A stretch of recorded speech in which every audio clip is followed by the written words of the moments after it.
bénéficié d'un beau programme, puisque celui-ci est basé notamment sur les leçons que l'on peut tirer de la lecture du livre de Josué au chapitre 3 à 5. Et nous verrons notamment l'importance de la foi. Effectivement, déjà dans les joyaux de la parole de Dieu, nous verrons que comment la foi en Jéhovah nous permet d'accomplir ce qui ne semble pas évident pour nous au départ. Nous verrons également dans la partie « Applique-toi au ministère » de quelle façon nous pouvons faire un bon usage des outils de recherche, notamment du guide de recherche. Alors, pour ce qui est de la réunion vie chrétienne, nous aurons les besoins de l'Assemblée. Alors la question que l'on peut se poser, c'est est-ce que nous avons besoin d'encouragement ou est-ce que nous sommes en mesure d'encourager?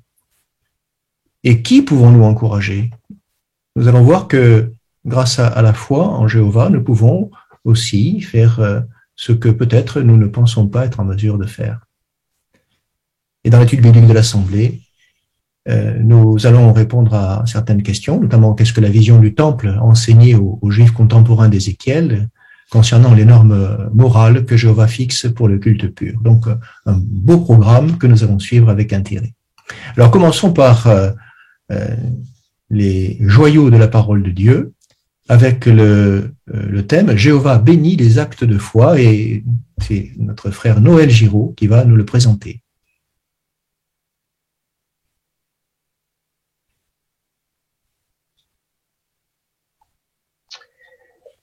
Cet été, nous avons constaté de nombreuses catastrophes naturelles qui ont provoqué de nombreux dégâts, des inondations, des cyclones, des fleuves en crue.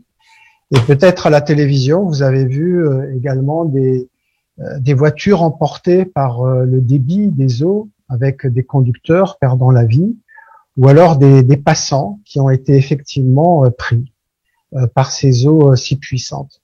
Dans certains centres-villes, les villes ont été paralysées à cause de trombes d'eau qui sont tombées sur ces villes. Lorsque les gens se trouvent dans cette situation, certainement ils se sont posé la question, fallait-il passer? Fallait-il prendre la voiture? Fallait-il pas attendre? Alors pourquoi parlons-nous de cette situation? Eh bien parce que en fait, des siècles plus tôt, il y a des siècles, le peuple de Jéhovah s'est trouvé dans cette situation. En effet, Jéhovah a dit à son peuple, voilà, c'est le moment de rentrer en terre promise. Mais c'était précisément là qu'il fallait franchir un fleuve qui était un grand fleuve, et en crue en plus. C'était le Jourdain.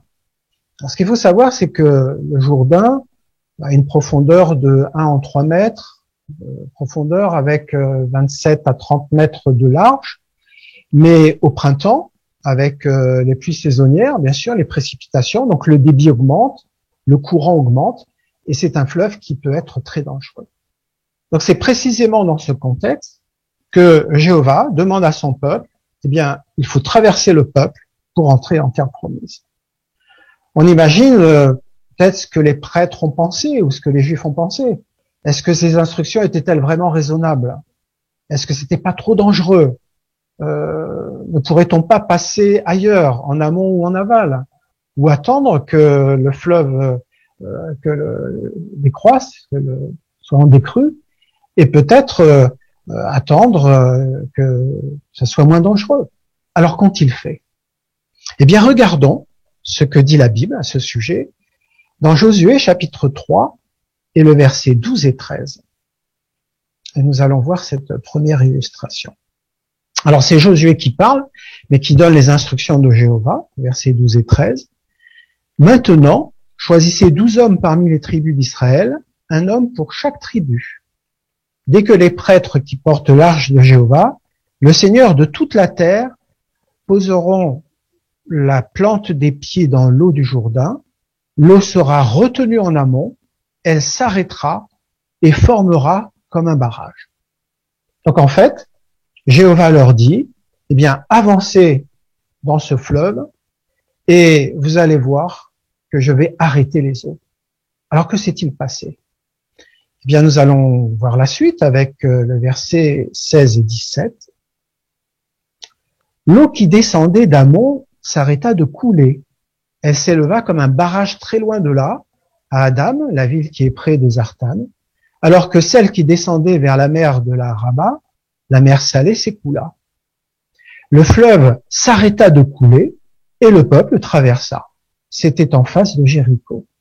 Pendant que les prêtres qui portaient l'arche de l'alliance de Jéhovah se tenaient immobiles au milieu du Jourdain, sur le sol qui était sec, tout Israël traversa à pied sec jusqu'à ce que toute la nation ait traversé le Jourdain.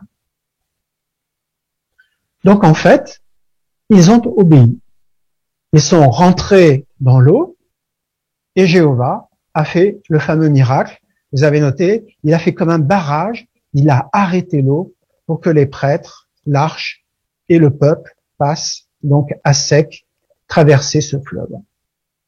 Certainement, peut-être avaient-ils en mémoire, peut-être leurs parents ou leurs grands-parents leur avaient raconté le grand miracle que Jéhovah avait fait des dizaines d'années plus tôt, lorsqu'il avait fait aussi ce miracle dans la mer Rouge. Toujours est-il, ils ont obéi et ils ont été bénis. Ils ont obéi à des instructions qui étaient pourtant, qui leur paraissaient certainement incongrues, mais ils ont été bénis. Le verset 14, si nous reprenons le contexte biblique, nous donne aussi une idée qui est très intéressante, une précision. Quand donc le peuple quitta l'endroit où il avait campé, juste avant qu'il traverse le Jourdain, les prêtres qui portaient l'arche de l'alliance se mirent à marcher devant eux. En fait, donc Jéhovah avait demandé aux prêtres de marcher en premier et le peuple devait suivre. C'est-à-dire que les prêtres ont pris la tête du cortège et en fait, ils ont été les premiers à suivre les instructions que Jéhovah avait données en circonstances. Alors certainement que ces prêtres sont un exemple pour les frères nommés aujourd'hui qui ont des responsabilités dans l'organisation de Jéhovah parce que les anciens dans les assemblées prennent la tête des activités théocratiques et puis ils sont aussi les premiers à mettre en application les nouvelles instructions de Jéhovah et du collège central. Alors, comment ce récit du passé peut-il nous encourager aujourd'hui? Alors, regardons cette deuxième photo. Voyons une sœur qui est en train de prêcher, visiblement. Elle est dans un parc, elle fait de l'informel, elle a le sourire. On voit un policier derrière. Certainement, c'est pour... on pense que c'est dans un pays où l'œuvre est interdite ou sous restriction. Mais vous voyez, la sœur a du courage, elle n'a pas peur. Eh bien, elle a avancé le pied dans l'eau du fleuve. Elle a fait confiance dans les instructions de Jéhovah. Elle continue de prêcher malgré les situations difficiles. Et nous pensons souvent à nos frères et sœurs de Russie, nos frères et sœurs qui sont persécutés dans certains pays. Ils continuent de prêcher, ils suivent les instructions, même si les circonstances sont difficiles. Ils sont pour nous des exemples de foi et d'endurance. Depuis 1 an et demi, à cause de la pandémie mondiale, la prédication a beaucoup bougé, enfin a beaucoup changé. Les méthodes de prédication ont changé. Et si vous êtes mal à l'aise au téléphone, eh bien, et en plus timide, eh bien certainement cela est un obstacle pour vous. Alors, est-ce que le fait d'être timide va nous empêcher de prêcher? Le psaume 119-46, qui était cité dans les références de ce discours, dit ceci, psaume 119-46. « Je parlerai de tes rappels devant des rois et je n'aurai pas honte. » Donc en fait, même si nous sommes timides, eh bien cela ne devrait pas nous empêcher de continuer de prêcher la bonne nouvelle du royaume et d'utiliser cette nouvelle méthode du téléphone. Concrètement, comment pouvons-nous faire? Eh bien, on peut demander conseil avec des frères et sœurs qui sont expérimentés ou qui sont à l'aise au téléphone. Rien ne nous empêche, par exemple, de prendre des rendez-vous réguliers avec eux pour prêcher par téléphone. Et puis, lorsque nous sommes avec un frère ou une sœur que nous connaissons bien, souvent nous sommes plus à l'aise. Donc, nous pouvons faire aussi des séances d'exercice ensemble. Cela va nous aider petit à petit à être plus à l'aise donner un bon témoignage. Nous pouvons faire aussi des fiches, un conseil aussi de l'organisation, écrites avec des introductions, des sujets de conversation, qui aideront les plus timides à donner un bon témoignage clair et précis. Voilà. Donc les timides, nous avançons le pied dans l'eau du fleuve. Maintenant, vous avez peut-être une santé, vous êtes peut-être malade, vous avez une maladie chronique, vous êtes peut-être âgé, vous serez peut-être de moments de déprime. Et c'est vrai que dans de telles situations, ne pas se cacher la face, hein, on n'a pas tellement envie de prêcher parce que peut-être c'est dur déjà physiquement, mentalement, et puis parce que on se dit peut-être, puisqu'on prêche peu, un quart d'heure, une demi-heure, est-ce que cela vaut la peine? Oui, bien sûr que cela vaut la peine, puisque nous l'avons dit, Jéhovah bénit les efforts que nous fournissons. Jéhovah bénit même si nous faisons peu. Alors là encore, comment faire concrètement? Eh bien, si nous sommes dans cette situation, nous pouvons prendre des rendez-vous particuliers avec des frères et sœurs de l'Assemblée. Nous pouvons prendre, par exemple, des rendez-vous fixes chaque semaine pour prêcher un quart d'heure, une demi-heure. Cela nous permettra d'être prêts au moment où il faut se prêcher. Cela va nous apporter une certaine dynamique, une envie de prêcher, va nous redonner le goût à la prédication. Et puis, n'oublions pas non plus que nous pouvons, si nous sommes malades et à domicile, eh bien, donner le témoignage en informel au personnel médical et à toutes les personnes que nous rencontrons. Alors, si nous faisons une conclusion de ce discours, rappelons les 3 idées clés. La première, même si parfois les instructions de Jéhovah nous paraissent peu judicieuses ou incongrues, suivons-les, ces instructions, parce que Jéhovah nous bénira.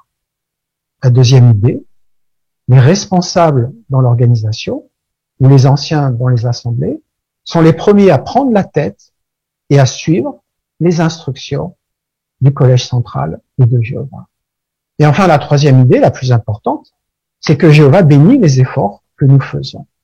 Donc, chers frères et sœurs, à l'exemple du peuple juif qui a franchi le Jourdain, nous aussi avançons le pied dans l'eau en traversant ce fleuve avec courage et nous serons bénis pour nos actes de foi.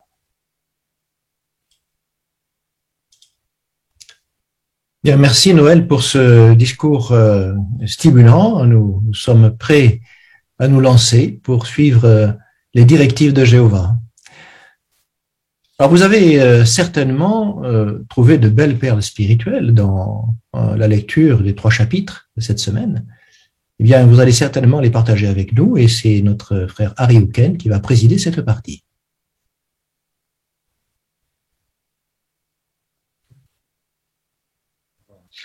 Alors, commençons ces recherches de perles en lisant ensemble Josué 5, versets 14 et 15. Alors, est-ce que quelqu'un veut nous lire ce passage, s'il vous plaît?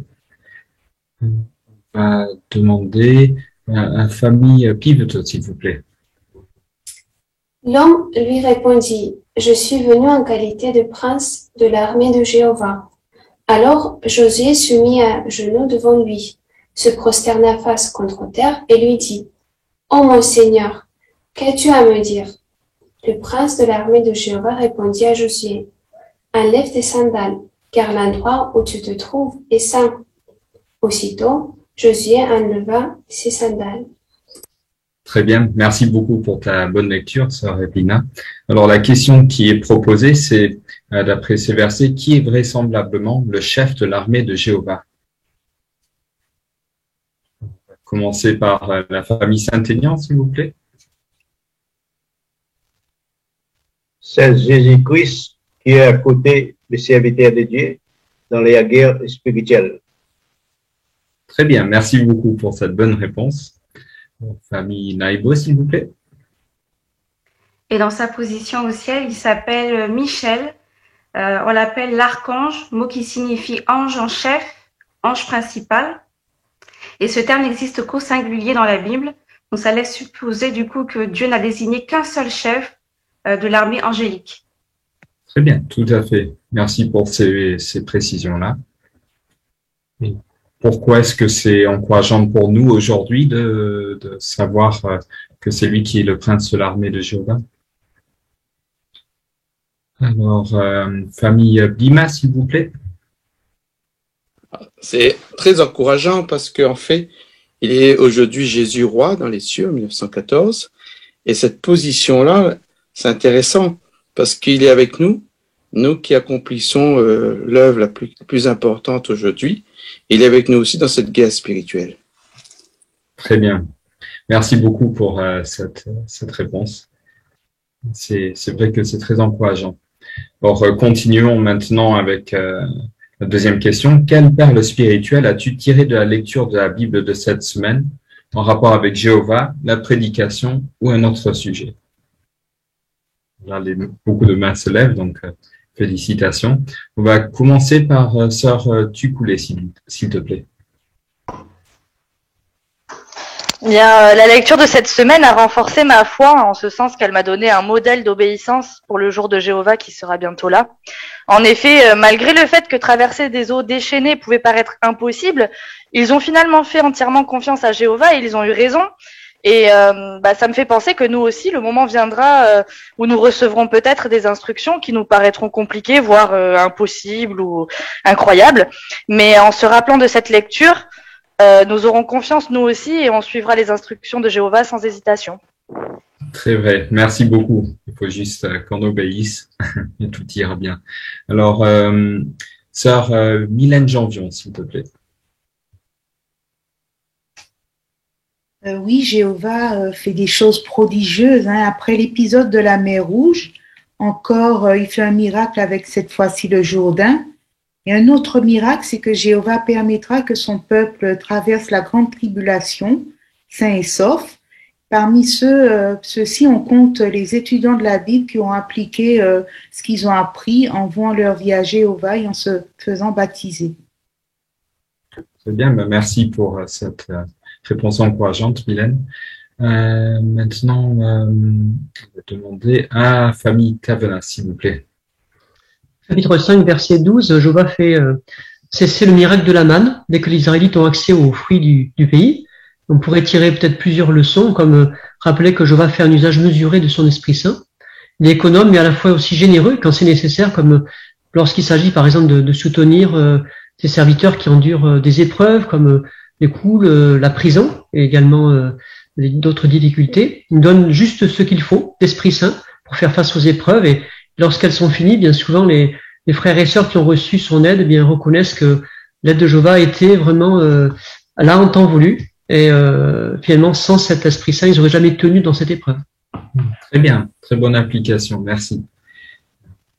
Demande maintenant à famille Serre, s'il vous plaît. Au chapitre 4, verset 6, il est précisé que les pierres ramenées du fond du Jourdain allaient servir de témoignage pour les générations futures. Elles seraient des témoins muets de la puissance de Jéhovah. À notre époque aussi, les actes par lesquels Jéhovah soutient ses serviteurs, les délivre de certaines situations, sont un témoignage pour nous. Ça indique qu'il est bel et bien avec eux, comme par exemple avec nos frères et sœurs en Russie ou au Venezuela. Et pour nous, c'est un témoignage, un rappel que Jéhovah bénit toujours les actes de foi. Très bien, merci beaucoup, Nicole. Alors, famille Talzac, s'il vous plaît. Merci, j'ai bien aimé la pensée de la 129e école de Gilead où il est dit « Avoir assez de foi pour nous mouiller les pieds, Jéhovah nous aidera à traverser des Jourdains dans notre vie, car dans la vie, il y aura des Jourdains qui nous sépareront de nos bénédictions. » Très bien, merci Marianne.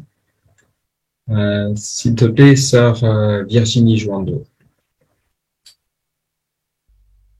Oui, les Israélites sont arrivés de l'autre côté du Jourdain, comme le frère l'a dit, et ils ont commencé à manger. Ils n'ont pas sémé, ils n'ont pas non plus, il n'y avait pas plus de réserve, mais ils sont arrivés, ils ont mangé, Jéhovah a arrêté la manne. Nous ne devons pas nous inquiéter après Armageddon de ce que nous allons manger, de ce que nous allons boire. Jéhovah pourvoira à nos besoins, comme il a pourvu aux besoins des Israélites, qui se sont régalés de la nourriture de leurs ennemis, ils n'ont pas travaillé, on aura de quoi manger. C'est vrai, merci. C'est vrai, on n'a pas du tout à s'inquiéter. Alors, sœur Enzali, Rebecca. Toujours sur Josué 4, verset 6 et l'idée des pierres qui servaient de mémorial, j'ai noté que pour nous, on peut aussi trouver un moyen de nous rappeler de ce que Jéhovah a fait pour nous, de toutes ces manifestations d'amour quand on en avait le plus besoin. Et par exemple, on peut garder un livre de notes, un livre de souvenirs ou des post-it sur notre frigo en notant des versets qui les accompagnent. Et comme ça, à chaque fois qu'on les verra, on se rappellera de la main de Jéhovah dans notre vie. Très bien, c'est de très bonnes suggestions. Merci. Alors, famille Vanderbord. Oui, j'ai beaucoup aimé en Josué chapitre 5, verset 2, alors qu'ils viennent de traverser le Jourdain, qu'ils vont attaquer cette terre de la terre promise. Jéhovah leur demande bien de circoncire tous les hommes qui vont faire la guerre, situation qui allait les mettre en faiblesse, humainement parlant. Et ça montre vraiment que c'est Jéhovah qui dirigeait les choses et qui devait vraiment avoir foi en lui. Et aujourd'hui, moi, ça m'a rappelé même pour les toutes petites choses, toujours bien prier Jéhovah pour faire les choses comme lui le veut, pour que ce soit vraiment Jéhovah qui guide tous les aspects de notre vie. C'est de bons rappels, merci Pierre. Alors oui, s'il vous plaît, Dominique Flanchec. Oui, alors moi, ce fameux passage du Jourdain m'a particulièrement marqué, en ce sens que c'est un peu comme si toutes les souffrances, les douleurs, tout ce qu'on peut connaître de négatif dans nos vies, on peut franchir ces obstacles tant qu'on conserve la vue sur Jéhovah et qu'on suit ses commandements, en fait. Tout à fait, excellente réponse, merci beaucoup. Encore le temps. Sœur Clavé Roberta, s'il te plaît. Chapitre 4, le verset 14, il est dit dans ce verset que Jéhovah, ce jour-là, il a rendu Josué grand aux yeux du peuple. On voit que Josué, il y est arrivé uniquement parce que Jéhovah l'a voulu, il a aidé et l'a soutenu. Et pareillement, nous ne sommes pas nés pionniers ou anciens ou proclamateurs, mais Jéhovah peut faire en sorte que nous le soyons, en nous aidant à développer nos capacités, en nous donnant la force et le courage pour toujours mieux le servir. Très bien. Merci beaucoup, Roberta. Et oui, s'il te plaît, sœur Bendaoudia, Roselyne. Merci. Alors, d'après Josué, chapitre 4, versets 1 à 8 et 20 à 24, à notre époque, les actes merveilleux de Jéhovah par lesquels il a sauvegardé son peuple malgré les attaques méchantes des chefs politiques et religieux constituent un mémorial qui rappelle qu'il est avec son peuple. Nul doute que dans le nouveau système de choses, on gardera toujours le souvenir des œuvres extraordinaires que Jéhovah a faites à notre époque pour justifier son nom. C'est vrai, on va s'en rappeler. Et merci beaucoup pour ton commentaire et merci à tout le monde pour vos très bonnes recherches.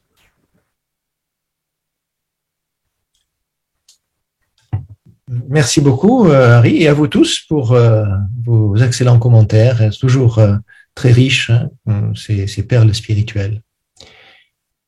Nous allons maintenant suivre la lecture de la Bible avec notre frère Axel Pruvot.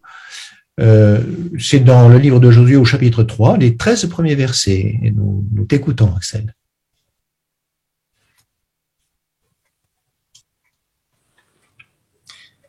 Et Josué se leva de bonne heure. Lui et tous les Israélites partirent de Chittim et allèrent jusqu'au Jourdain. C'est là qu'ils passèrent la nuit avant de traverser le fleuve.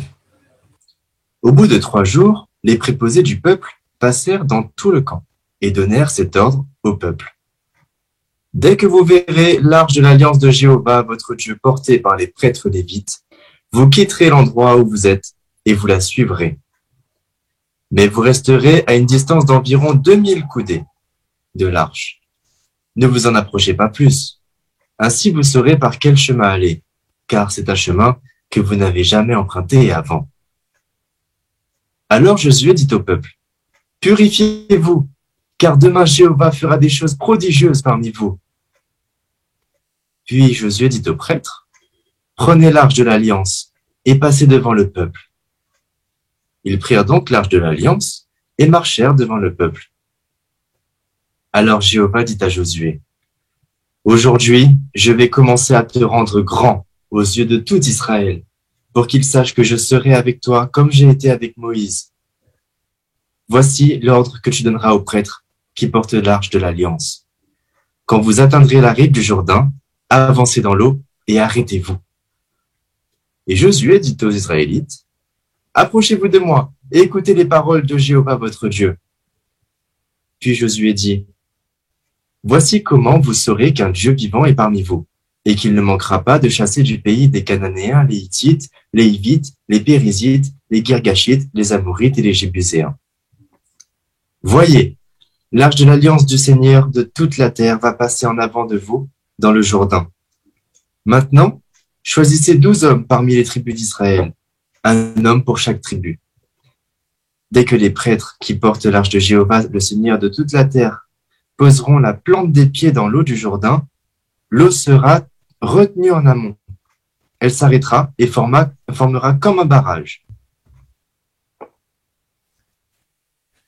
Bien, voilà une très bonne lecture, Axel, que tu nous as présentée. Effectivement, c'est une lecture exacte. Hein, en plus, tu t'es permis d'avoir un contact avec l'auditoire de temps en temps, ce qui n'est pas toujours évident lorsque on doit suivre un texte.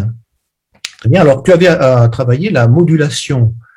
La modulation, c'est varier le volume, le ton et le débit en fonction des idées qui vont être présentées. Alors, c'est ce que tu as fait tout le long de la lecture. Tu as varié le ton, le volume, le débit, et notamment, bon, c'était beaucoup de directives qui étaient données, mais tu l'as fait avec un ton tout à fait équilibré, mesuré. Voilà, tu as varié un petit peu lorsque Jéhovah montre à Josué que il va le grandir aux yeux du peuple. Donc c'est très bien, nous te félicitons, Axel. Maintenant, nous passons à la partie « Applique-toi au ministère ». Et c'est notre frère Anthony Véron qui va nous présenter le sujet « Augmente ta joie à prêcher, sers-toi des outils de recherche ». Nous t'écoutons, Anthony. C'est essentiel pour nous de savoir, voire même vital, de savoir comment trouver la nourriture spirituelle. Que ce soit dans une bibliothèque, ou sur notre ordinateur, sur une tablette ou quelques moyens qui nous est fourni. Mais cependant, avoir à disposition de la nourriture spirituelle n'est pas suffisant. On doit apprendre à utiliser efficacement les outils qui nous aideront à assimiler cette nourriture, à pouvoir faire en sorte que notre foi grandisse et de les utiliser lorsque nous aurons peut-être notre étude personnelle, notre culte familial, et lors de notre préparation pour la prédication. Et Jéhovah nous fournit ce qu'il faut dans ce domaine pour enseigner ainsi avec habileté. Prenons avec moi 2 Timothée, chapitre 3, les versets 16 et 17.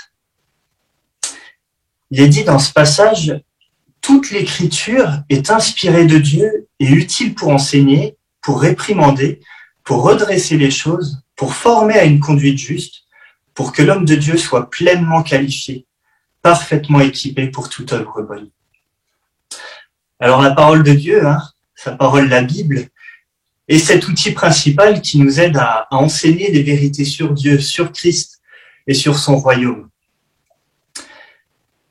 Et on a des outils qui accompagnent la parole de Dieu pour que nous puissions faire des recherches et ainsi expliquer d'une meilleure façon, gagner en habileté dans notre enseignement.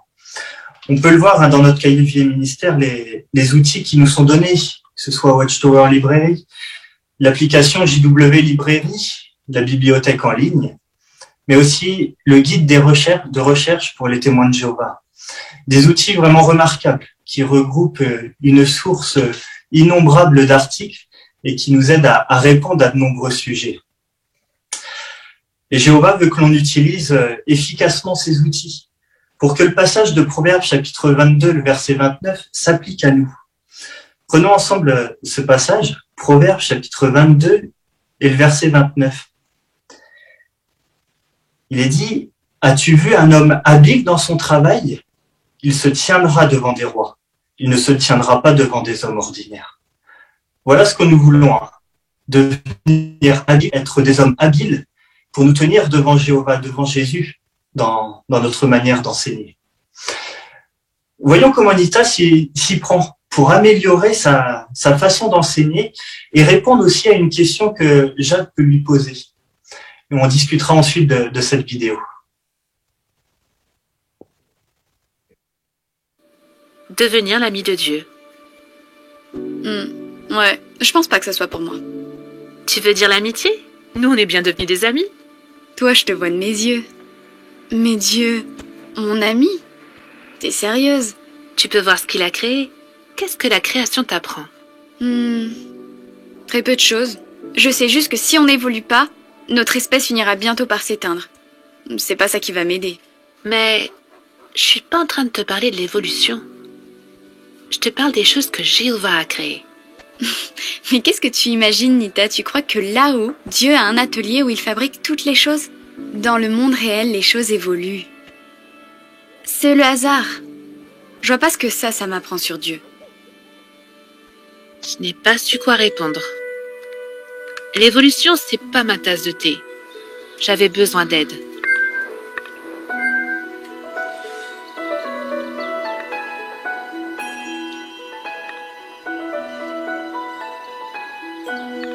Ah, ça peut être bien.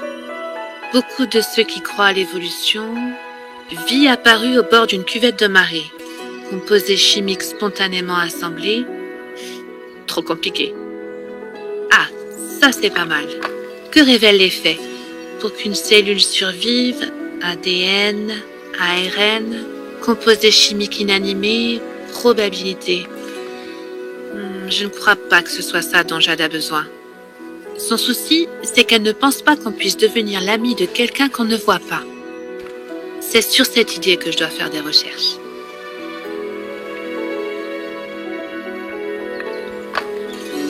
Des enseignements répandus qui cachent la vérité sur Dieu. Ne laisse aucune place à l'espérance. Laisse entendre que la vie n'a pas de but. C'est tout à fait l'article qu'il faut pour Jade. Il explique que la création nous révèle qui est Jéhovah, alors que l'évolution nous cache son identité. Ok Jade, j'ai bien réfléchi et j'ai fait des recherches. Ah ouais? Je pense que tu vas aimer ce que j'ai trouvé. D'accord. Allez, viens, assis-toi. Ok. Ok. C'est parti. Ok.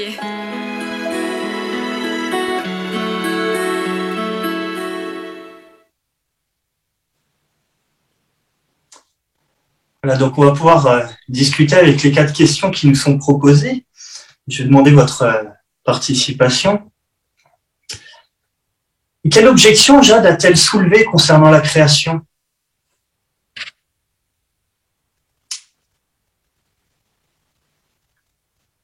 Frère Jérôme Owen. Bien, elle pense que ce n'est pas possible d'être ami de Dieu. Et lorsque la sœur lui dit, mais nous sommes amis. Elle dit, oui, mais moi je te vois alors que Dieu je le vois pas. Et elle croit plutôt à une forme d'évolution. Très bien, exactement. Donc ça nous est peut-être tous arrivé de tomber sur une telle objection aussi. Et alors, Unita a-t-elle trouvé des renseignements sur ce sujet? Ce qu'on a vu, c'était pas sa tasse de thé. Sœur Michel Arignas. Oui, elle est allée sur l'index dans Sciences et Technologies, ensuite sous-titre Évolution et Création, et la création révèle le Dieu vivant. Et dans la tour de garde du 15/10/2013, elle a trouvé des choses intéressantes sur la puissance de Dieu, l'atmosphère, le champ magnétique, et la sagesse aussi de Jéhovah, sa capacité de recycler, c'est très intéressant, hein. Tout ce qui est indispensable à la vie, le cycle de l'oxygène, variété d'espèces, etc. Très bien. Donc on voit qu'elle a pu utiliser le guide de recherche, hein, ce qui allait l'aider à trouver ces nombreux thèmes. Mais il y en a tellement. Alors comment Nita a-t-elle choisi les renseignements ayant le plus de chances de toucher Jade? Sœur Cathy Borde. Oui, justement, elle s'y est reprise à plusieurs fois. Elle a donc regardé au départ tout ce qui était un petit peu scientifique, mais elle trouvait que non, c'était pas tout à fait ce dont mince, j'ai oublié son prénom, ce dont l'autre avait besoin. Et du coup, elle a reformulé dans son esprit vraiment le besoin de Nita, qui était comment se rapprocher, enfin comment lui montrer que en observant la création, ça peut lui révéler les qualités de Jéhovah, donc et la rapprocher de lui. Donc ça se passe souvent en plusieurs fois en fait. Très bien, merci beaucoup Cathy. Sœur Marianne Talzac. Voilà, elle ne voulait pas toucher son intellectuel. Enfin, bon, bien sûr qu'il faut aussi, hein. Mais parfois, comme c'est trop compliqué pour déjà Anita, et elle voulait faire simple pour Jade, mais c'est surtout toucher son cœur. Et j'ai bien aimé quand elle a dit « La création révèle qui est Jéhovah, alors que l'évolution nous cache son identité ». Quelque chose de merveilleux, parce que là, comme ça, elle va apprendre à aimer Jéhovah par sa belle création et tout son amour qui en dégage. Merci beaucoup, Marianne. On s'aperçoit qu'il y a tellement de sujets qu'on peut répondre à pratiquement toutes les objections et que ça touchera le cœur de nos étudiants. Alors, qu'a ressenti Nita après avoir fait ce bon usage de nos outils de recherche? Sœur Véron, Lélia. Comme on le voit sur l'image, on voit qu'elle a beaucoup de joie. Le fait d'avoir trouvé les bons arguments lui a donné de l'assurance. Et puis de l'enthousiasme aussi, et du coup c'est vraiment communicatif et ça motive Jade à écouter. Très bien, merci beaucoup. Donc ça, à nous maintenant de pouvoir utiliser ces outils de recherche. Alors ça nous est tous arrivé de se trouver dans cette situation, d'avoir un étudiant qui va peut-être avoir des blocages sur un enseignement, des difficultés, et on va pouvoir aller chercher puiser dans toutes ces sources et trouver les réponses nécessaires. Mais on n'aura pas besoin de faire tout le travail. Même si c'est vrai que, comme on l'a dit, ça nous fait du bien, on pourra montrer à notre étudiant comment faire lui-même ses recherches pour répondre aux questions qu'il peut avoir, à avoir la réponse directement dans la Bible. Et il aura autant de joie que nous à faire ses recherches et à avoir ses réponses. Alors faisons de notre mieux pour utiliser les outils de recherche lors de notre étude, de notre préparation pour la prédication. Cela renforcera notre relation avec Jéhovah et nous éprouverons aussi une grande joie.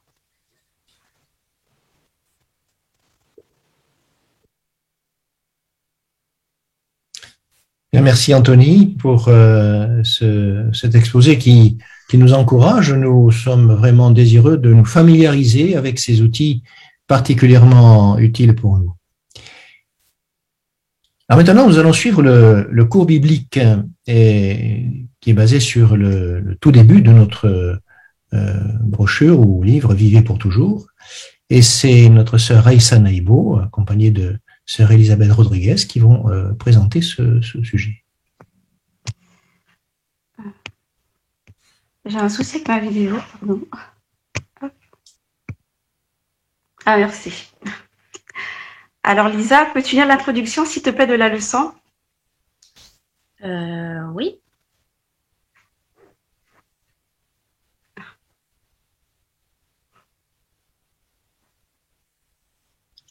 Alors, as-tu noté en quoi la Bible pouvait être utile? Apparemment, beaucoup de personnes ont constaté que la Bible répondait aux grandes questions de la vie, oui, qu'elle pouvait les aider dans la vie de tous les jours, quoi. Exactement. Et honnêtement, moi, je peux confirmer cela. Vraiment, je l'ai constaté dans ma vie personnellement. Mais on en parlera une prochaine fois, Lisa. Et sinon, Lisa, quel rapport as-tu avec ce livre, ce best-seller? Alors moi, je suis née dans une famille chrétienne, mais pour tout dire, ils n'étaient pas très pratiquants. Donc, jamais su vraiment que la Bible pouvait vraiment être profitable. En fait, j'ai seulement quelques notions, quoi. Et c'est normal, Lisa, c'est tout à fait logique. Donc, tu n'as pas à t'en vouloir pour ça. Mais tu vois, si tu veux, on pourra voir ensemble en quoi la Bible est un livre très utile pour toi, pour moi aussi. D'accord? Ok. Alors, est-ce que tu veux bien le paragraphe 1, s'il te plaît, en essayant de trouver la réponse à la question que je vais te poser après, s'il te plaît? Ok. Merci. Alors, la question 1, à quelle question la Bible répond-elle? Eh bien, elle répond à beaucoup de questions. J'avoue que j'y pensais pas. Il y a des questions importantes, genre comment la vie est apparue ou pourquoi sommes-nous sur Terre, que se passe-t-il après la mort, que va devenir la Terre. Franchement, elle peut répondre à toutes ces questions. Et oui. Et d'ailleurs, la liste, là, elle est trop courte. Hein. Elle est en réalité très longue. Hein. Mais si tu veux une prochaine fois, je pourrais te montrer comment le site jw.org, il arrive à regrouper toutes ces questions. Et aussi, il arrive à répondre à chacune d'elles de manière convaincante avec la Bible. Ah oui? Ah bah, je suis curieuse de voir ça. Super. Moi aussi, d'ailleurs. On passe, si tu veux, au paragraphe 2. C'est bon? On y va? Ok. Donc, tu peux le lire, s'il te plaît? Merci. Alors, question 2. Est-ce que la Bible peut t'aider dans la vie au quotidien? Bah, apparemment, elle aurait d'excellents conseils pour aider les familles à être vraiment heureuses. Elle donne même des suggestions pour gérer le stress et même trouver du plaisir au travail. Exactement. Et là encore, ce n'est qu'une petite liste de nombreux conseils, hein, je t'avoue. Il y a un verset biblique qui montre en quoi ce livre est utile en 2 Timothée 3,16. Pourras-tu le lire, s'il te plaît? Alors, il faut cliquer sur le petit, sur le texte, tu verras. Ça va s'ouvrir. Oui, c'est vrai, ça marche. Ok. Merci. Alors, là, tu vois, il y a 2 idées importantes sur la Bible. Hein. Donc, premièrement, elle est inspirée de qui? De Dieu. Tout à fait. Donc, même si elle a été écrite par des humains, ces derniers ont rédigé les idées de Dieu qu'il leur avait transmises. D'accord? Tout comme une secrétaire rédige le courrier pour son directeur, avec les idées qu'il va transmettre. Oui, ça paraît logique. Donc, deuxième idée dans ce verset, quelle est l'utilité de la Bible? Bien, il est dit qu'elle est utile pour enseigner, réprimander, redresser. Bon, ça me paraît logique parce que j'ai toujours entendu dire que bah, la Bible donnait de bons conseils, donc pour enseigner, quoi.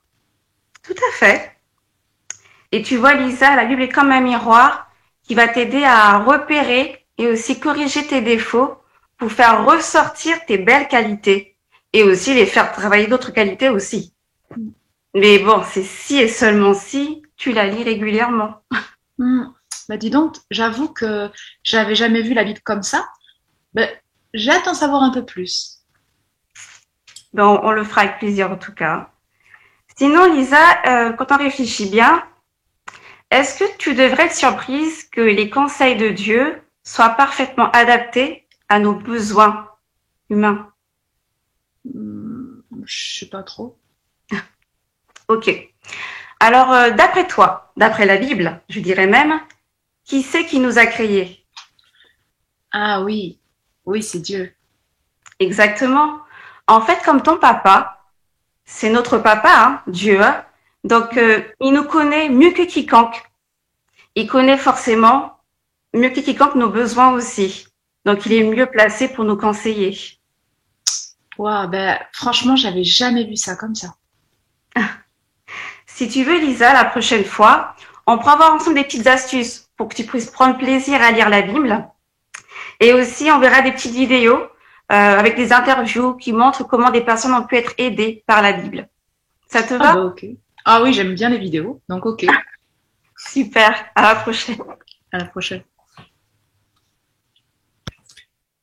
Merci à toutes les deux et particulièrement à Raïssa pour ce bon cours biblique. Hein. C'est vrai que c'est un démarrage de cours biblique.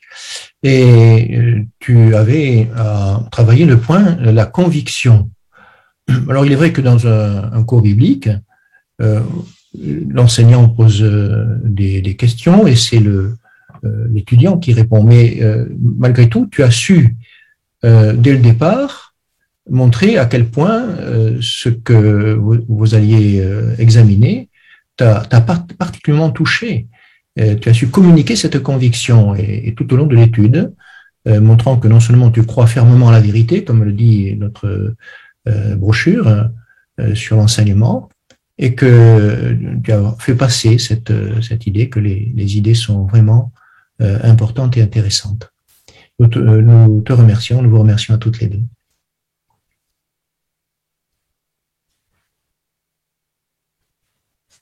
Maintenant, nous allons passer à la réunion vie chrétienne, et c'est le cantique 96, le livre de Dieu, un trésor, qui va nous permettre ainsi de entrer dans cette réunion.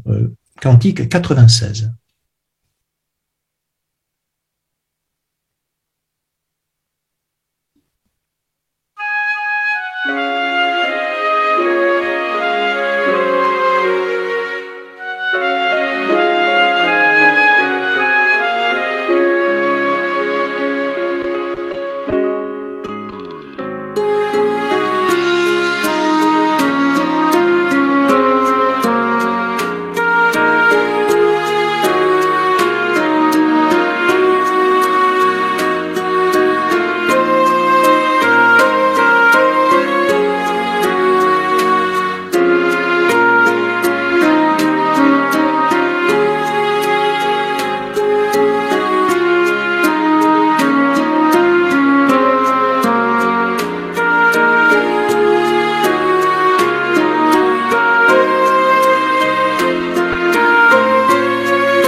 Bien, nous allons être attentifs au thème « Qui sommes-nous en mesure d'encourager dans notre assemblée ?»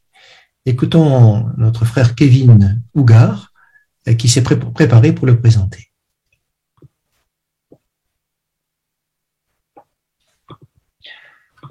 En Psaume 90, verset 10, voici ce que la Bible déclare. « La durée de notre vie est de 70 ans, ou de 80 ans si on est particulièrement robuste, mais elle est remplie de malheurs et de chagrins. Elle passe vite et nous nous envolons. » Voilà le triste constat que dressa Moïse concernant la vie humaine.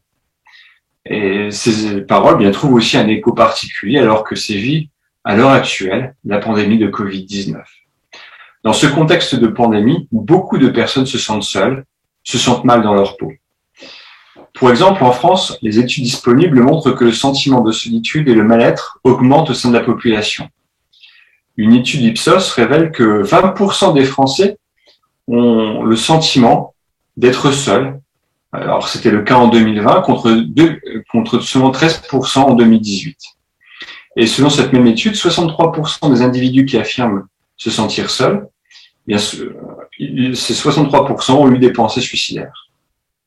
Oui, malheureusement, bien, la vie humaine est remplie de malheurs et de chagrins, et même certains de nos frères et sœurs dans l'Assemblée ne sont pas épargnés par le mal-être, le sentiment de solitude généré par la pandémie.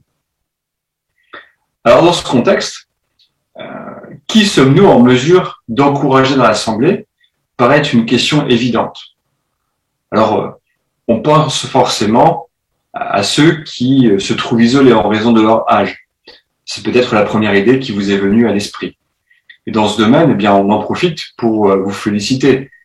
Tous ceux qui apportent leur soutien aux membres âgés de l'Assemblée, mais aussi tous ceux qui collaborent avec le service frères et sœurs âgés de notre Assemblée. Là aussi, vous faites un excellent travail, que ce soit dans l'un des deux domaines. Vous faites un excellent travail, semaine après semaine, mois après mois, parce que cette pandémie dure, et vous êtes tous à féliciter parce que ce travail reste là dans le temps. Mais il n'y a pas que nos frères et sœurs âgés, en fait, qui se trouvent isolés dans ce contexte de pandémie et qui continuent bien de l'être. On peut penser aussi aux membres célibataires de notre Assemblée, que ce soit nos étudiants, qui parfois se sont retrouvés dans une petite chambre durant toute l'année scolaire précédente et qui ont suivi leurs cours à distance. On peut également penser à ceux qui sont célibataires par choix ou parce que les circonstances aussi de la vie ont fait qu'ils se retrouvent seuls. Nous savons que la période actuelle est délicate pour vous. Alors dans ce contexte-là, bien, le Collège des Anciens a pensé que c'était vraiment important de pouvoir faire un besoin local qui bien, nous rappelle que nous pouvons tous en fait être une source d'encouragement parce que nous avons tous des capacités, des possibilités de pouvoir donner, même si peut-être les circonstances paraissent moins évidentes que d'autres. Alors, justement, on va insister sur cette question. Qui a la responsabilité d'encourager ceux qui souffrent de la solitude dans ce sujet? On va également aborder des idées encourageantes, enfin des moyens en tout cas que nous avons à disposition pour être encourageants. Et puis, on verra que finalement, on a tous ces capacités-là. Alors, pour répondre à cette première question, qui a la responsabilité d'encourager à ceux qui souffrent de solitude, eh bien, je vous invite à prendre avec moi la lettre aux Romains au chapitre 15 et au verset 2. Dans cette lettre, l'apôtre Paul rappelle une évidence, mais c'est peut-être pas forcément le cas, parce que quand on parle d'avoir cette responsabilité d'encourager, bien souvent on pense aux anciens. Alors effectivement, c'est peut-être eux qui peuvent le faire de manière somme toute assez naturelle, parce qu'ils ont la charge du troupeau. Mais regardez ce que déclare ici Paul aux Romains. Que chacun de nous fasse ce qui plaît à son prochain pour son bien, pour le faire grandir. Vous notez ici, l'apôtre Paul englobe tout le monde, il responsabilise tout le monde dans cette possibilité de faire du bien à son prochain. Donc nous avons tous cette responsabilité d'affermir et d'encourager les autres. D'ailleurs, un peu plus tard dans la lettre aux Thessaloniciens, un peu plus tôt, dans la lettre aux Thessaloniciens en 50 de notre ère, l'apôtre Paul exhorta déjà ses compagnons à s'encourager, à s'affermir les uns les autres. Donc manifestement, ce n'est pas que l'apanage des anciens d'encourager les membres de l'Assemblée. Alors c'est vrai que les visites pastorales sont des moments privilégiés pour nous encourager, pour prodiguer ce genre d'encouragement, pour faire du bien à nos frères et sœurs. Mais il n'y a pas que ces moments-là. Et nous avons tous la responsabilité d'agir pour le bien-être de nos frères et sœurs. Et durant cette période bien délicate, nous pouvons tous faire quelque chose pour ceux qui souffrent, et pas seulement les membres âgés de notre Assemblée, comme nous l'avons dit en introduction. Alors, comment être encourageant dans cette période critique? Bien, nous possédons deux leviers d'action. Un premier, ce sont nos paroles. Et puis un deuxième, ce sont nos actes. Alors, comment être encourageant dans nos propos? Il y a une tour de garde récente de septembre 2008 nous rappeler 5 points fondamentaux afin d'être encourageants dans notre communication. Alors, les 2 premiers points ont plutôt attrait à notre état d'esprit et puis également aux qualités que nous travaillons au quotidien.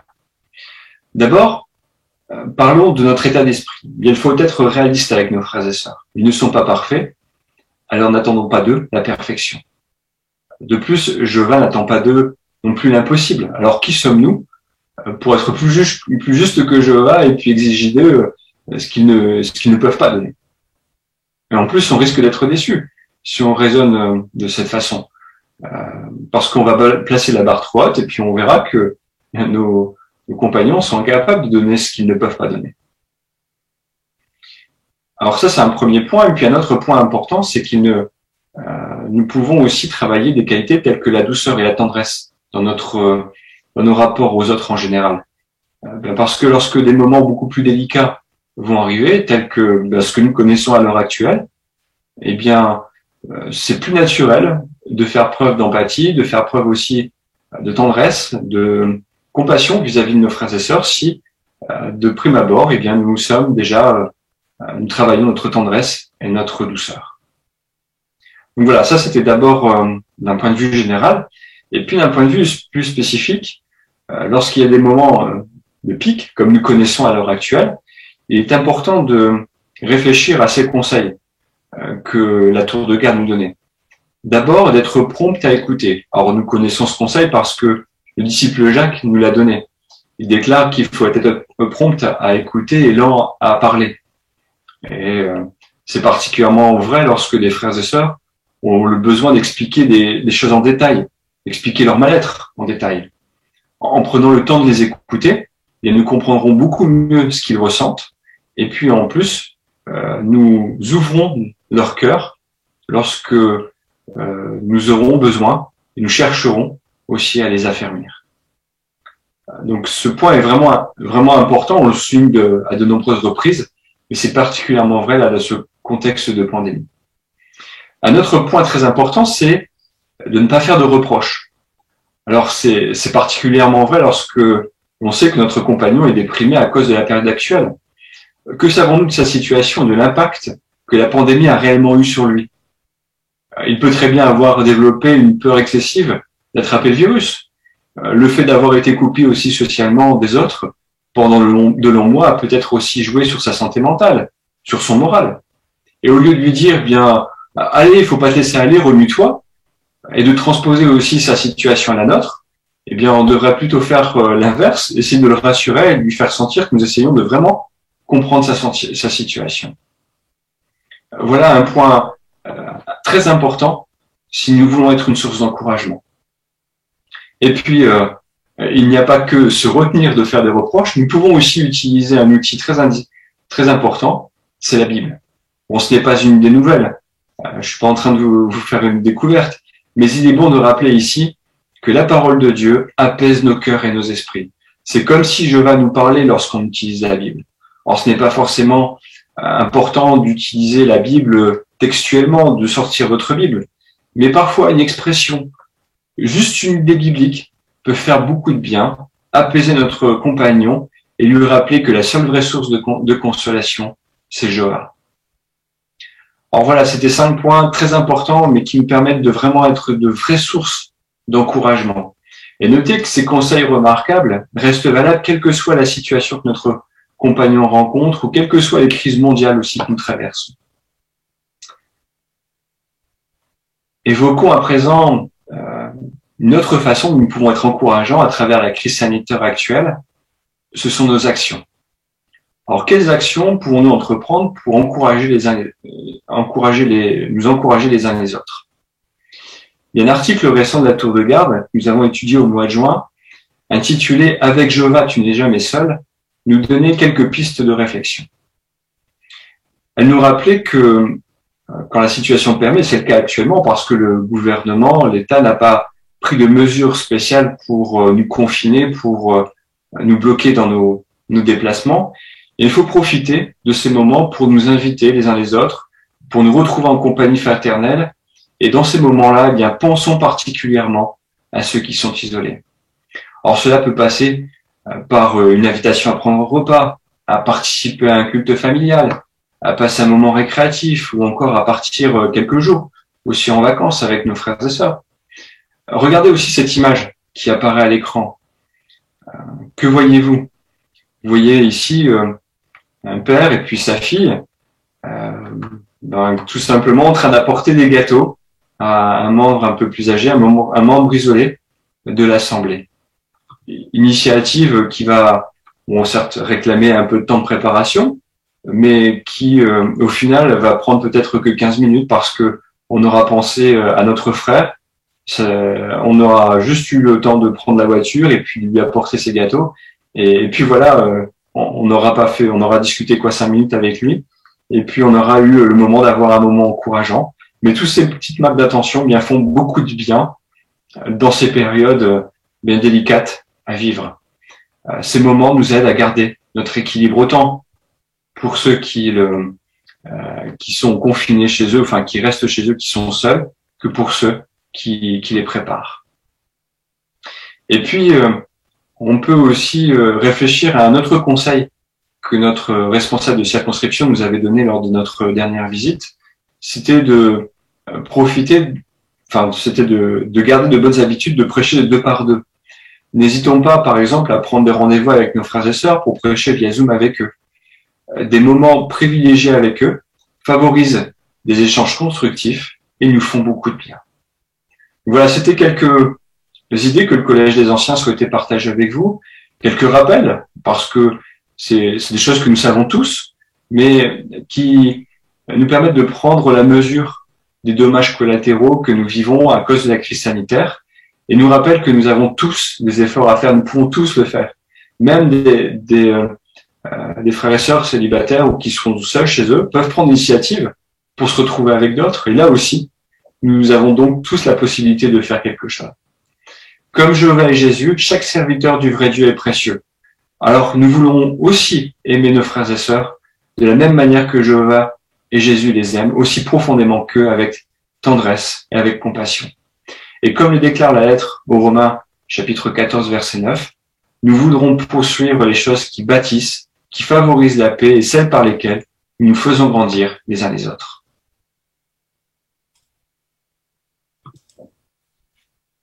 Merci Kevin, tu nous as encouragés. Voilà, et nous sommes prêts certainement à encourager nos compagnons, qui que nous soyons, dans l'Assemblée. Maintenant, nous allons suivre l'étude biblique de l'Assemblée et notamment nous parlerons de la loi du Temple, nous parlerons du mur d'enceinte et de bien des détails donnés dans la vision d'Ézéchiel qui notamment parle des normes morales que Jéhovah fixe pour le culte pur. Notre frère Julien Giuliano va présider cette étude biblique.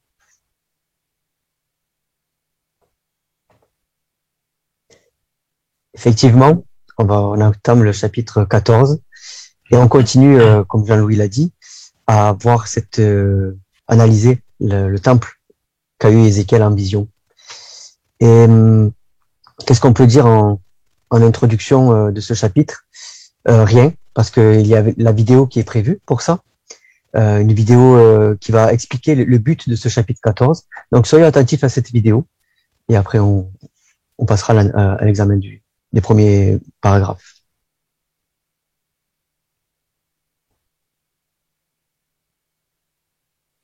Dans le chapitre précédent, nous avons vu ce que la vision du temple signifiait pour les Juifs retenus captifs à Babylone. Dans ce chapitre, nous allons examiner certaines leçons précises qui s'adressaient aux Juifs. Cela va nous permettre de comprendre quel message important la vision du temple contient pour nous aujourd'hui et pour notre avenir. Prends avec moi, s'il te plaît, le verset thème de ce chapitre, Ézéchiel 43, verset 12. Voici la loi du temple. Tout le territoire qui entoure le sommet de la montagne est très saint. Oui, telle est la loi du temple. Quand tu étudieras ce chapitre qui a pour titre « Voici la loi du temple », cherche les réponses à ces questions. Quelles leçons pratiques les exilés juifs ont-ils certainement tirées de la vision du temple? Quelles applications pouvons-nous faire de cette vision à notre époque? Et après avoir examiné attentivement le schéma du temple, demande-toi quelle leçon tu aimerais appliquer au culte que tu rends à Dieu. La vision du temple qu'Ézéchiel a vue nous rappelle que Jéhovah est le grand instructeur. Il se sert de descriptions vivantes et détaillées pour nous enseigner tout ce qu'il faut savoir pour l'adorer convenablement. Le monde n'arrête pas d'abaisser ses normes morales. Nous devons donc nous rappeler que les normes élevées de Jéhovah ne changent pas. Il voulait que les Israélites lui rendent un culte pur. Et aujourd'hui, il attend de nous la même chose.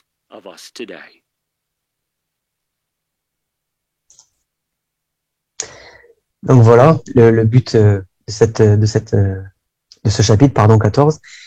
Ce soir, on va s'intéresser particulièrement aux leçons que Jéhovah, à travers cette vision, a voulu enseigner aux contemporains d'Ézéchiel.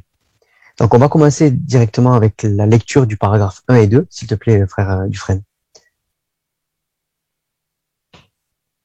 Le temple qu'Ézéchiel a vu n'était pas le grand temple spirituel dont l'apôtre Paul a parlé des siècles plus tard. C'est ce que nous avons appris dans le chapitre précédent. Nous avons aussi appris que cette vision enseignait au peuple de Dieu que les pratiquants du culte pur doivent respecter les normes morales divines. C'était à cette seule condition que les Juifs pouvaient renouer avec Jéhovah. On comprend donc pourquoi Jéhovah a souligné 2 fois dans un même verset l'importance des normes divines. Voici la loi du temple. Oui, telle est la loi du temple. Ézéchiel chapitre 43, le verset 12 dit « Voici la loi du temple. Tout le territoire qui entoure le sommet de la montagne est très saint. Oui, telle est la loi du temple. » Nous allons à présent répondre à 2 questions. La première, qu'est-ce que la vision du temple a enseigné aux Juifs contemporains d'Ézéchiel concernant les normes morales que Jéhovah fixe pour le culte pur? La réponse à cette question nous permettra de répondre à une deuxième. Que nous apprend la vision à nous qui vivons les derniers jours? Merci Alexis. Alors, la question du paragraphe 1 et 2, qu'avons-nous appris dans le chapitre précédent à propos du temple, de la vision d'Ézéchiel? Donc une petite révision pour bien être clair.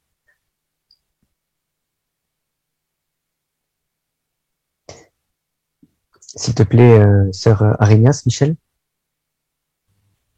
Il y en a vu que le temple qu'Ézéchiel a vu était le grand temple spirituel, donc est tout à fait différent de celui que l'apôtre Paul a vu plus tard, et que cette vision enseignait donc au peuple que les pratiquants du culte pur devaient respecter les normes divines de Jéhovah, les normes morales.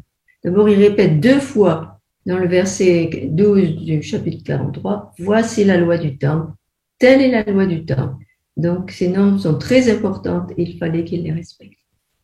Exactement. Merci beaucoup. Merci d'avoir aussi expliqué cette expression, la loi du temple. C'est le thème de ce chapitre. Donc, on martèle cette idée. Jéhovah veut nous enseigner, voulait enseigner aux contemporains d'Ézéchiel le respect de ces normes et de ces lois. La question B, quelles sont les 2 questions auxquelles nous répondrons dans ce chapitre? Sœur Eulalie, s'il te plaît. Nous répondrons, qu'est-ce que la vision du temple a enseigné aux Juifs contemporains d'Ézéchiel concernant les normes morales que Jéhovah fixe pour les cultes purs et que nous apprend la vision à nous qui vivons les derniers jours? Exactement. Merci Eulalie. Donc c'est ça.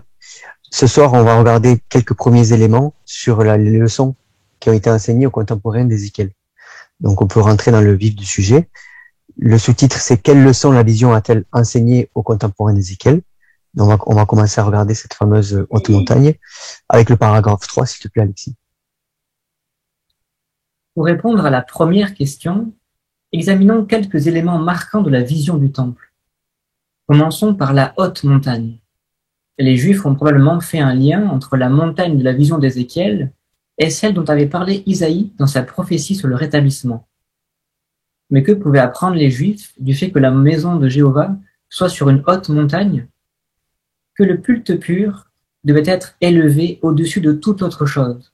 Autrement dit, qu'il devait se trouver à la place la plus honorable. Bien sûr, le culte pur est naturellement élevé, étant donné que Jéhovah, celui qui en est à l'origine, est lui-même élevé bien au-dessus de tous les autres dieux. Mais à l'époque, les Juifs n'avaient pas accordé au culte pur la place qu'il méritait. Au fil des siècles, ils l'avaient maintes et maintes fois abandonné. Ils l'avaient souillé, contaminé.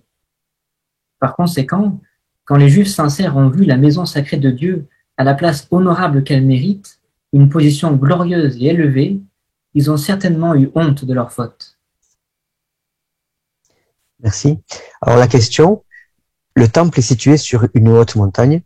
Pourquoi cela a-t-il pu susciter de la honte chez les Juifs? Alors, s'il te plaît, frère Rodriguez, José? Eh bien, le fait qu'il soit sur une haute montagne, ce qui collabore avec ce qu'avait expliqué Isaïe, met en évidence le fait qu'il est établi au-dessus, au niveau moral, de toute autre forme de culte. Et que les Israélites, du coup, ils avaient à s'interroger sur la manière dont ils avaient agi jusque-là. Et certainement que c'était pas favorable pour leur attitude. Et du coup, ça leur procurait certainement de la honte de voir que c'est pas comme ça qu'ils avaient agi. Exactement, merci. Famille Serre, s'il te plaît. Le fait que ce culte soit placé en haut montre la place privilégiée dans la vie du serviteur de Dieu que doit avoir le culte. Cela devait aussi renforcer l'unité puisque tout le monde est groupé ensemble. Évidemment, le parcours de la nation d'Israël n'a pas du tout été dans le sens de cette unité, de cette pureté. Exactement, c'est vrai. Frère Arénias, Jean-Louis. Bien d'évidence, les Israélites qui étaient sincères, on peut mesurer à quel point ils ont manqué de mettre Jéhovah à la place qui lui revient, c'est-à-dire le souverain Seigneur Jéhovah au-dessus de tout. Et c'est vrai que la tendance de beaucoup d'humains, c'est de considérer, même s'ils croient en Dieu, de considérer Dieu d'une manière tout à fait minimaliste en quelque sorte. Et là, ils ont bien compris effectivement qu'il fallait redonner à Jéhovah, dans leur esprit et leur cœur, la place qui lui revient, la plus haute place qui soit. Exactement, oui. Merci. Famille Bima. Le psaume 97, verset 9 dit « Car toi, ô Jéhovah, tu es le Très-Haut sur toute la terre. Tu es élevé bien au-dessus de tous les autres dieux. » Donc, la position de Jéhovah, et certainement quand les Israélites a compris la haute montagne, que le fait que ça a détourné les autres de Jéhovah, ils ont eu honte. Exactement, c'est ça. Hein. Il y a des mots forts sur le paragraphe. On parle de... je vais laisser la parole d'abord à Sœur Joando, Virginie. Oui, les paroles sont fortes dans le paragraphe quand on parle de souiller, quand on parle de contaminer. Le contemporain d'Ézéchiel, par exemple, Jérémie disait que Jéhovah a dit que les dieux des Israélites, les faux dieux, sont devenus aussi nombreux que leurs villes, que les rues de Jérusalem, les autels honteux qu'ils ont mis pour les faux dieux, pour les sacrifices à Baal. Ils sont allés jusqu'à sacrifier leur fils par le feu. Et Ézéchiel, on a vu au début, au chapitre 8, que même dans la maison de Jéhovah, les femmes pleuraient les dieux Tammuz, et il y avait même des personnes responsables dans le temple qui louaient le dieu soleil. Donc, ils sont tombés très bas et ils ont souillé vraiment le culte de Jéhovah et ils devraient avoir très honte. Merci, c'est ça. Merci. Merci d'avoir souligné avec vos commentaires l'état d'esprit qu'ils pouvaient avoir suite à cette vision. On continue avec un autre détail, c'est les grandes portes. On va lire, s'il te plaît, Alexis, les paragraphes 4 et 5. Les grandes portes. Au début de la vision, Ézéchiel regarde son guide angélique mesurer les portes. Ces passages couverts qui donnent accès au temple font 30 mètres de haut. À l'intérieur de ces portes, il y a des locaux de garde. Quelles leçons les Juifs qui étudieraient le plan du temple pourraient-ils tirer de ces précisions? Jéhovah dit à Ézéchiel, « Observe attentivement l'entrée du temple. » Pourquoi? Parce que le peuple introduit dans son temple des gens incirconcis de cœur et de chair. Que font ces gens? Jéhovah le dit, ils profanent mon temple. Les gens incirconcis de chair avaient désobéi à un commandement que Dieu avait clairement formulé à l'époque d'Abraham. Mais l'attitude de ceux qui étaient incirconcis de cœur était pire. Avec obstination, ils se rebellaient et faisaient la sourde oreille au conseil de Jéhovah. Ce genre d'individu n'aurait jamais dû être autorisé à entrer dans le lieu où on adorait Dieu. Alors que Jéhovah déteste l'hypocrisie, son peuple tolère qu'une foule d'hypocrites s'introduise dans son temple. La présence de portes et de locaux de garde dans le temple de la vision fait passer un message très clair. Je ne veux plus jamais voir ces gens ici. Pour entrer dans le sanctuaire de Dieu, il faut absolument respecter ces normes morales élevées. C'est à cette seule condition que Jéhovah bénira le culte qui lui est rendu. Merci. La question des paragraphes 4 et 5, quelles leçons les Juifs pourraient-ils tirer des grandes portes du temple?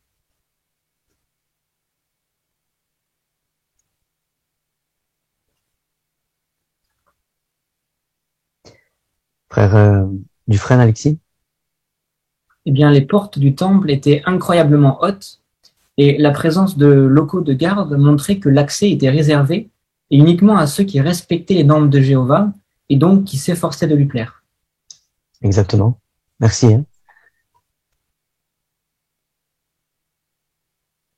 Qu'est-ce qu'on peut dire sur le fait que il appelle des gens qui étaient rentrés des incirconcis de chair et de cœur?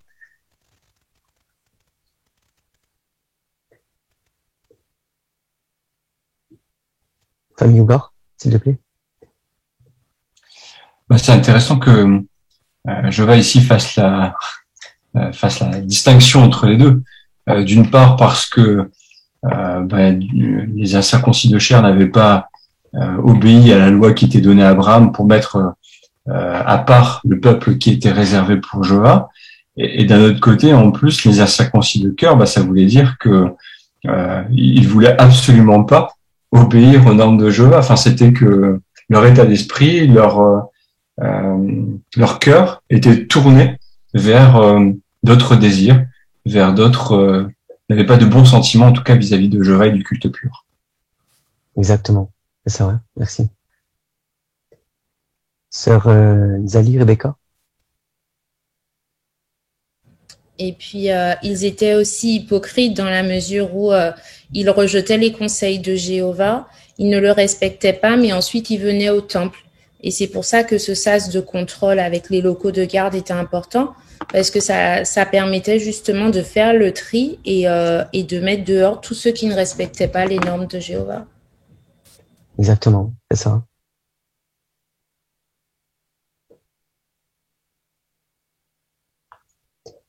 Famille Rocheteau, s'il te plaît.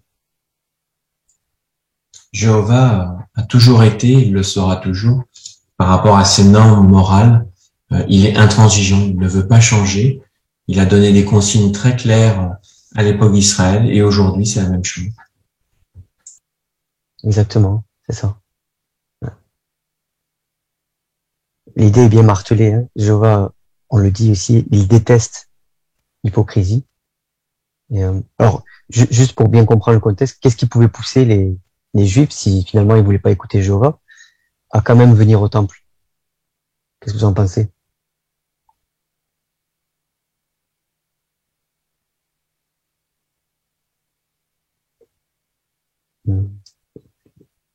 Sœur Joando, s'il te plaît.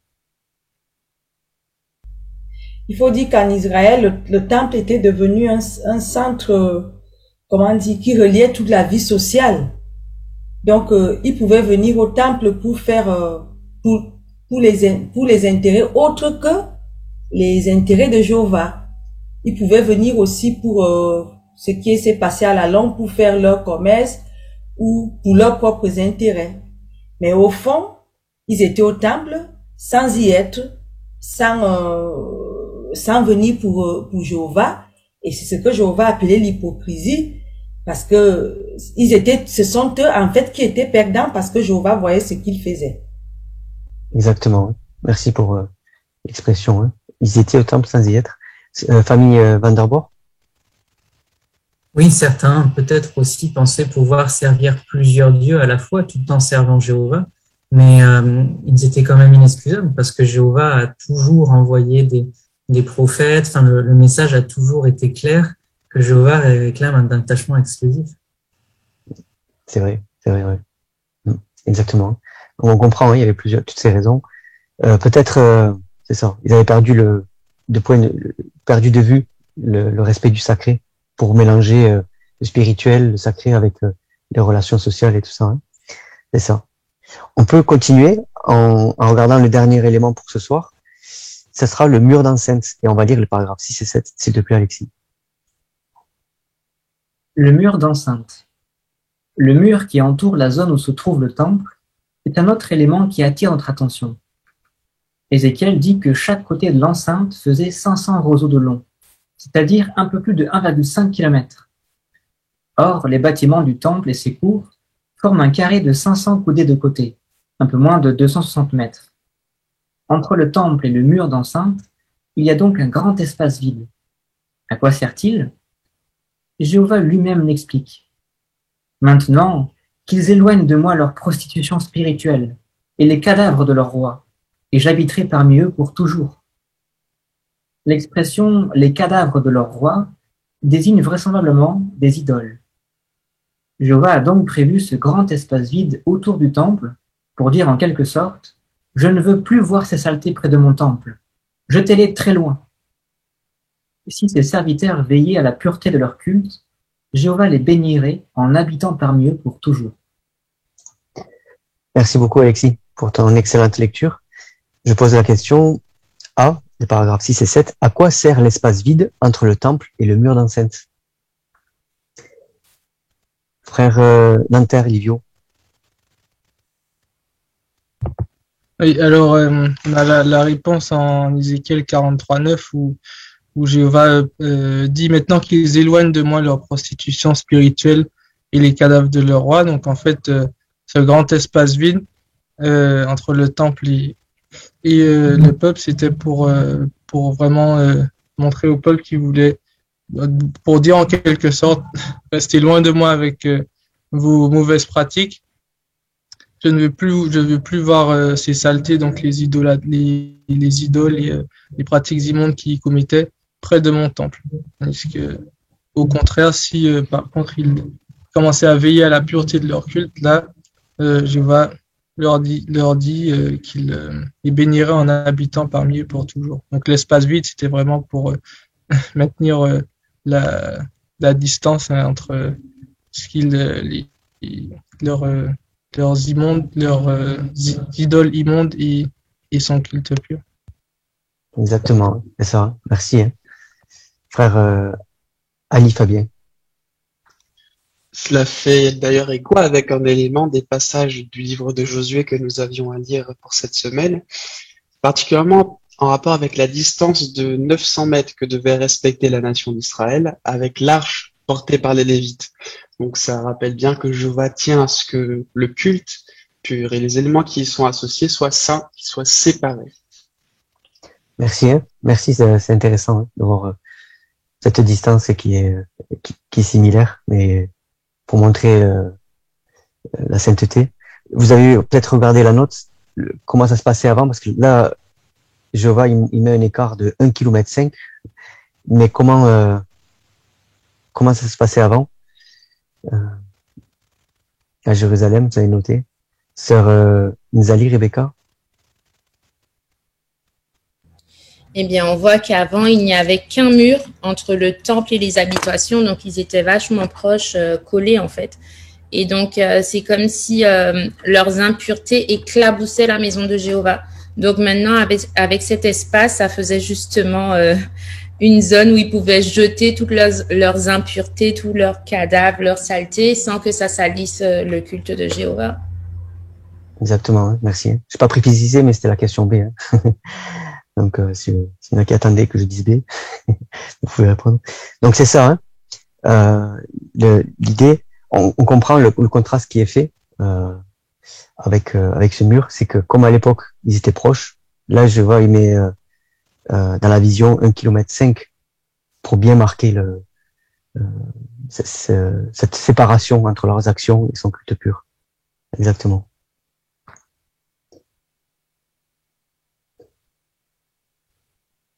Qu'est-ce que vous avez noté aussi dans le fait que donc il y avait cette séparation, mais qu'est-ce qui se passait si les Israélites agissaient bien?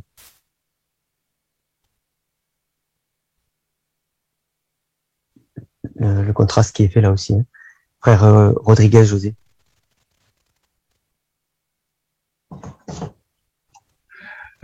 C'était encore un complément par rapport à la réponse précédente, à savoir que, en fait, même les escaliers étaient montés de telle manière qu'ils s'enclenchaient les uns dans les autres, de la partie du temple et de la partie d'habitation. Vraiment, c'est vraiment quelque chose de très lié, très uni. Et donc, il n'y avait pas de séparation du tout entre les lieux où les prêtres exerçaient et puis le lieu qui était utilisé pour d'autres activités annexes. Donc, véritablement, Jéhovah était resté dans une unité très profonde. Et là, on se trouvait effectivement avec quelque chose qui, ayant tellement dévié des normes de Jéhovah, des normes de juste Jéhovah, Jéhovah montrait là par cette image de ce temple, il voulait maintenant qu'il y ait une séparation totale de ce qui existait jusque-là. Exactement, c'est ça, merci. C'est ça. On conclura avec ces paroles d'Ézéchiel 43:9. Donc, même s'il voulait montrer que c'était séparé, Jéhovah est un Dieu proche, parce qu'il leur dit, j'habiterai parmi vous pour toujours. Donc, un bel encouragement. Merci beaucoup pour vos excellents commentaires. Préparez-vous bien pour la semaine prochaine. On continuera donc à voir d'autres détails qui ont donné des leçons pour les contemporains d'Ézéchiel. Merci encore. Merci beaucoup, Julien, et à tous ceux qui ont enrichi cette partie par leurs commentaires. Et on voit que vraiment le peuple d'Israël avait besoin de rappel, pour ce qui est de mettre le culte de Jéhovah à la place qui lui revient. Alors, qu'avons-nous pu apprendre ce soir?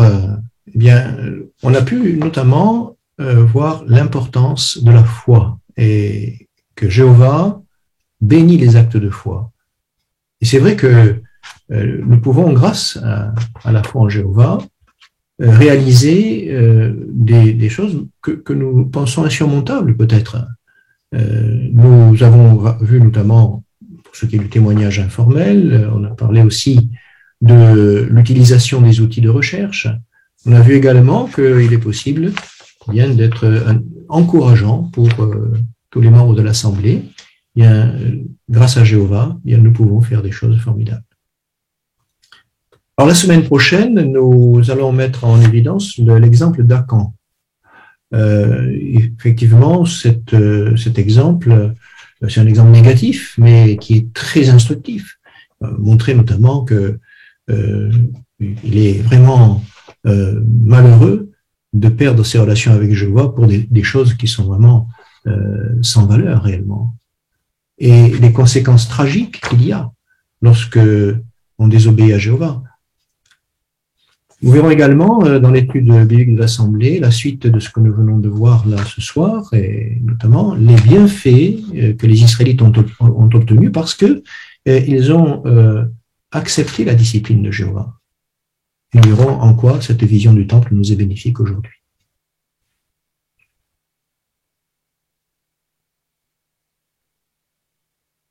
Maintenant, pouvoir conclure notre réunion par le cantique 24 qui a pour thème « Venez à la montagne de Jéhovah ».